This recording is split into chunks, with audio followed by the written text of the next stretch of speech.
They didn't vote. They didn't campaign. They didn't need to. Every major decision that shaped Victorian England, who rose, who fell, who got the contract, who got the title, was made before the public ever heard about it. Made in rooms that had no official name, by men who left no written record, behind doors that were never supposed to open. London in the 1870s was running two governments at the same time. One was visible, one was not, and the invisible one was the one that actually worked. Butlers memorized names and said nothing. Servants cleaned rooms and forgot what they saw. Men arrived at Devonshire House after midnight and left before dawn. The same faces, the same handshakes, the same sworn silence, week after week, year after year. And when one of those men broke the code, when one letter surfaced, when one scandal cracked the facade, the entire system moved to bury it, fast, completely, permanently. This is not the Victorian England you were taught. This is the version they tried to erase. To understand how that erasure worked when and why it almost succeeded, we need to go back to where it all began. If you find yourself drawn to stories like this one, where the surface of history hides something far more deliberate underneath, consider subscribing. And tell me in the comments, where in the world are you watching this from? Now, let's go back to the beginning. England in the 1860s was the most powerful nation on earth, and it knew it. The British Empire covered a quarter of the globe's surface. London was not merely a capital, it was the nervous center of a civilization that had turned steam, iron, and colonial extraction into a machine of unprecedented scale. The Thames ran thick with commercial traffic. The railways had compressed distance into something almost abstract. Telegraph lines now connected continents. And in the middle of all this engineered momentum, a class of men sat at the very top of the world and watched it accelerate. They wore the right clothes, they attended the right churches, they spoke in measured tones about progress, responsibility, and the natural order of things. But the natural order as they understood it was not a matter of nature at all. It was a matter of design. And that design was maintained not in public, but in private, in spaces that the Victorian age had perfected with remarkable precision. The great houses, the restricted clubs, the members-only dining rooms where the real architecture of British society was continuously rebuilt, brick by invisible brick. The Gentlemen's Club was not merely a social institution, it was infrastructure. Along Pall Mall and St. James's Street, the buildings stood like minor palaces, columns, polished marble floors, libraries stocked with leather-bound volumes that no one read too carefully. The Reform Club, founded in 1836, gathered Whigs and Liberals who preferred to shape policy over a good claret rather than in the House of Commons. The Carlton, its rival, served the conservative interest with equal elegance. The Athenaeum admitted men of science, literature, and the arts, or at least men who wished to be associated with such things. But behind the names and the reputations, behind the newspapers folded precisely on mahogany reading stands, there was a deeper logic operating. Membership was not about where you went, it was about who knew you were there, and more importantly, who you would see when you arrived. The system had its own grammar. You did not simply join a club. You were proposed by one member and seconded by another, then subjected to a ballot that could end your ambitions with a single black ball dropped into a velvet bag. The process was designed to appear meritocratic while functioning as anything but. What it actually measured was loyalty, discretion, and the precise calibration of a man's social usefulness. The wrong background could be forgiven, the wrong opinion, never. Into this world stepped Cecil Rhodes, though he was for a long time an improbable figure to find at any table worth sitting at.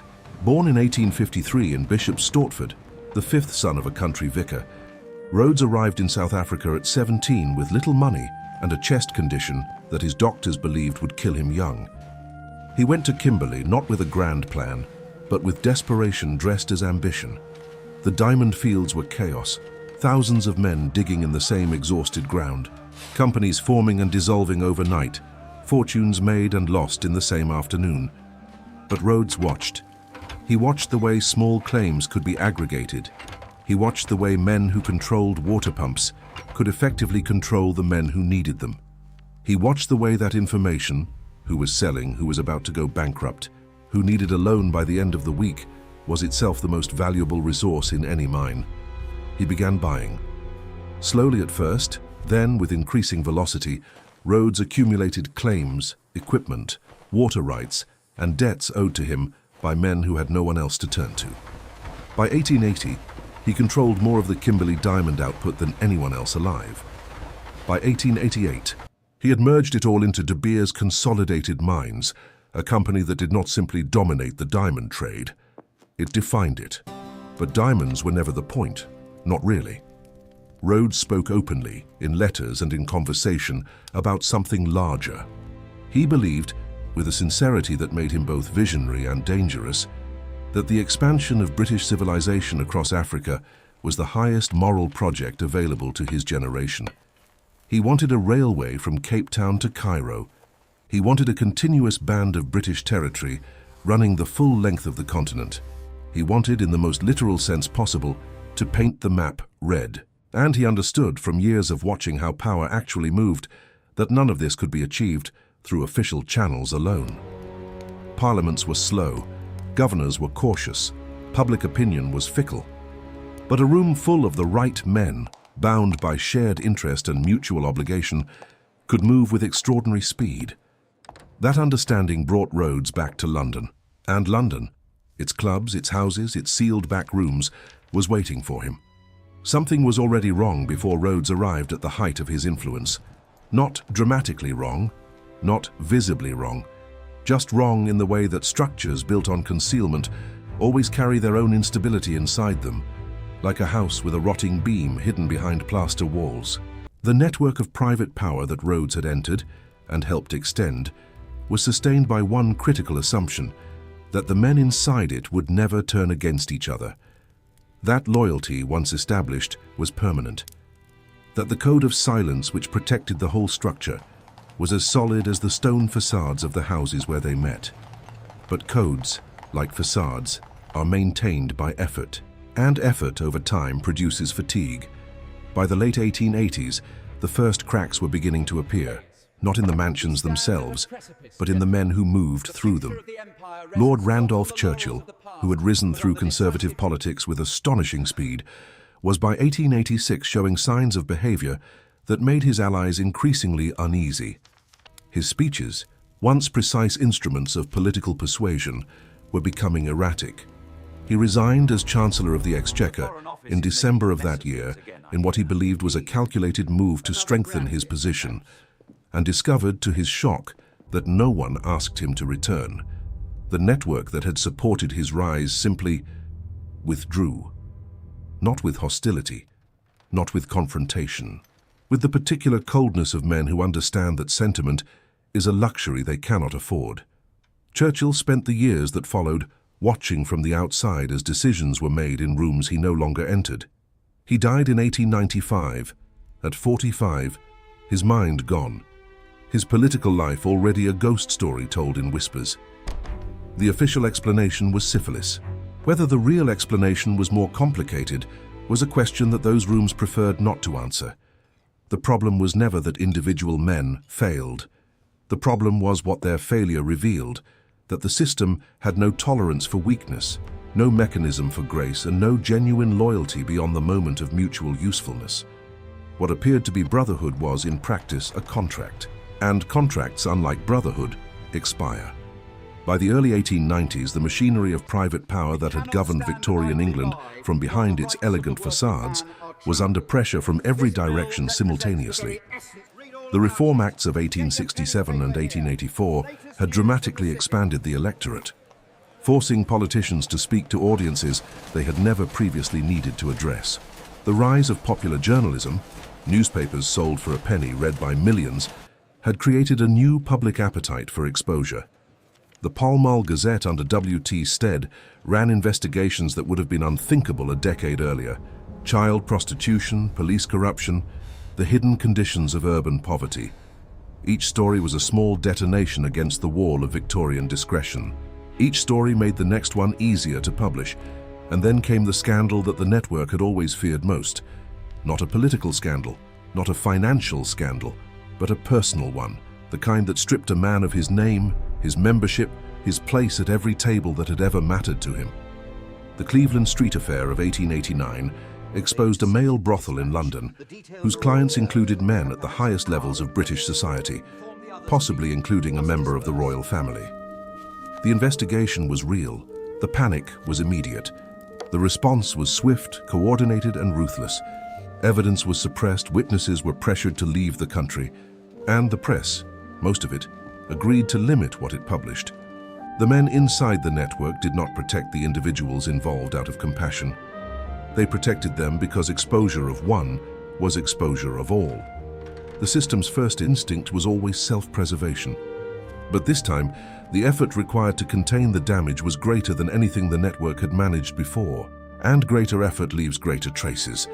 Before we reach what those traces finally revealed, subscribe if this story has already changed how you think about the world you live in. And leave a comment. Do you think systems like this one still exist today? Or did they end with the Victorian age? The traces did not disappear, they accumulated. By the final years of the 19th century, the invisible government of Victorian England had not collapsed, but it had changed shape in ways its architects had not anticipated. Rhodes, by this point, was governing the Cape Colony as Prime Minister, while simultaneously running a private military force, the British South Africa Company, that operated beyond the reach of any formal authority. In December 1895, he authorized what became known as the Jameson Raid, a botched attempt to trigger an uprising against the Boer government of the Transvaal. The raid was a catastrophe. It failed militarily within days.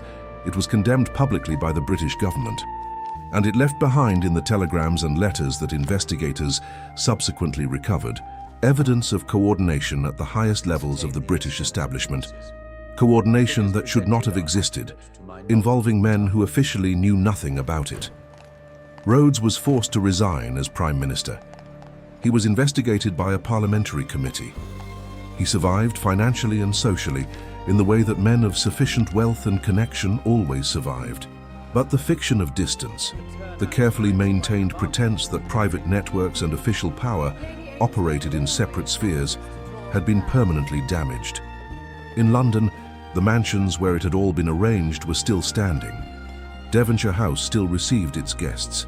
The clubs on Pall Mall still served their suppers. But the quality of the silence inside those rooms had changed.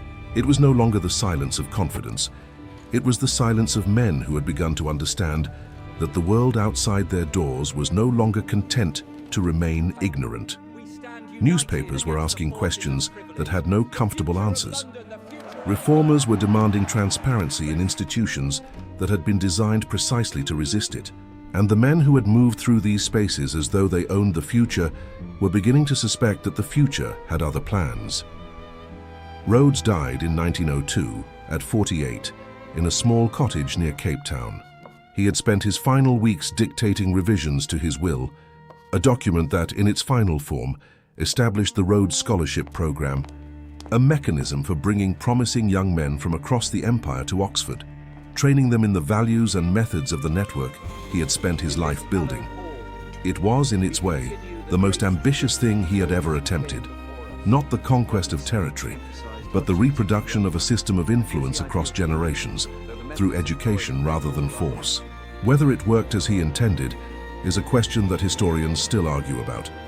Whether it was intended to work at all in the way its critics suggest is another, but the impulse behind it was unmistakable.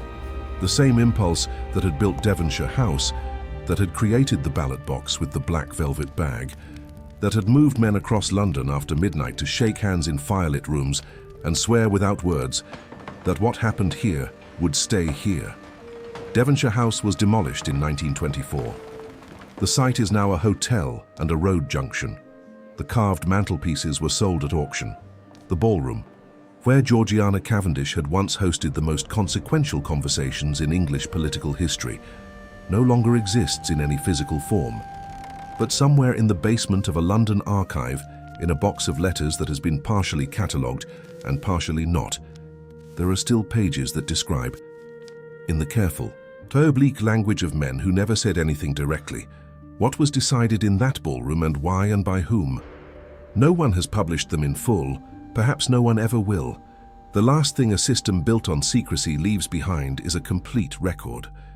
What it leaves behind instead is the outline of an absence, a door-shaped shadow on a wall where a door used to be, and the faint, persistent sense that whatever was on the other side of it, it mattered far more than anything written in the official history books.